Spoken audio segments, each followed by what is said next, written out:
Today, we show you 3 RSI trading strategies, complete with trading rules and backtests.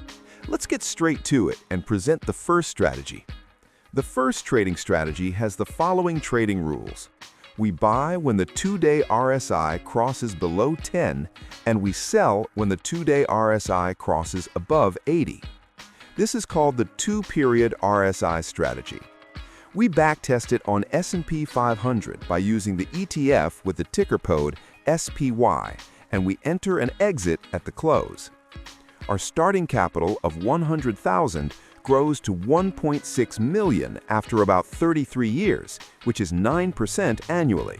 This is not too bad for being invested only 27% of the time. However, we can make a second and improved strategy. Let's change the sell criterion and sell when the close is higher than the highest price from yesterday. We buy when the 2-day RSI crosses below 10, and we sell when the close is higher than yesterday's high. If you're familiar with our website, you'll know that this exit is what we call the QS exit, and is an exit we have employed for the stock market for over 2 decades. The starting capital of 100,000 grows to 1.2 million, a bit short compared to the first strategy, but you experience a smoother ride with smaller losses. We argued the second strategy is better. Why? Because the max loss from a peak in the equity comes in at 23%, but is rarely worse than 12% and lasts for a short time.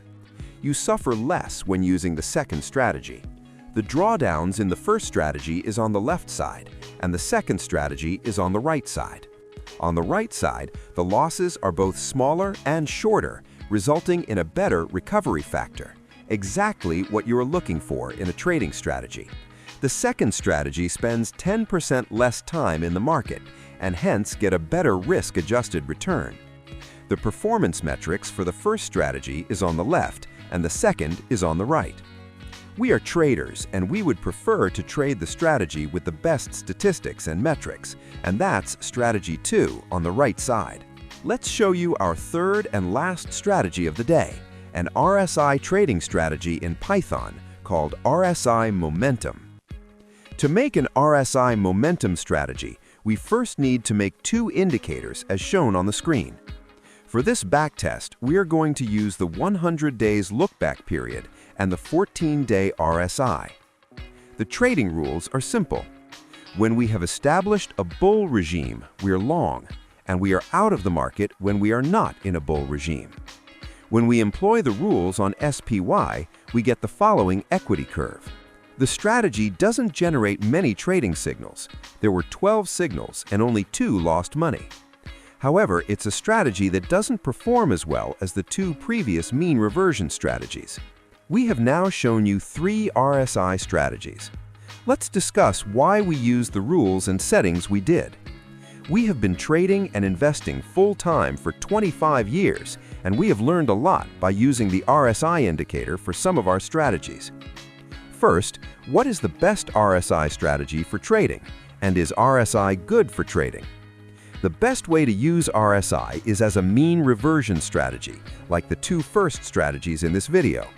You'd like to buy when the market is oversold and the RSI readings are low, and you want to sell when the readings are high. It's a classical oversold and overbought indicator. The RSI indicator can't predict the future, but it indicates the odds. Historically, the RSI indicator has worked well for certain asset classes, and thus RSI is good for short-term trading. Second, on which markets do RSI work best?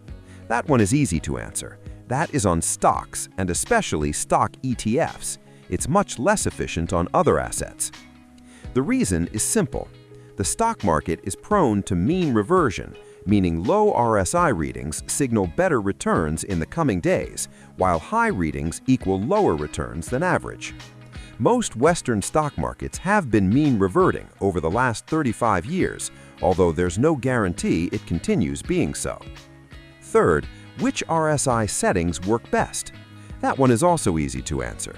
The best setting is a lookback period of just a few days. The 2- and 3-day settings work best for stocks. Also, the best time frame is daily bars, even though weekly bars also work. Fourth, is RSI good for day trading? No, it works best for swing trading using daily bars or candlesticks. Fifth, what is the best combination with RSI? RSI is more powerful by adding one variable. On our website, we have a couple of strategies that adds another indicator, which makes the strategy perform better. That's all for today, and please like and subscribe if you like our material.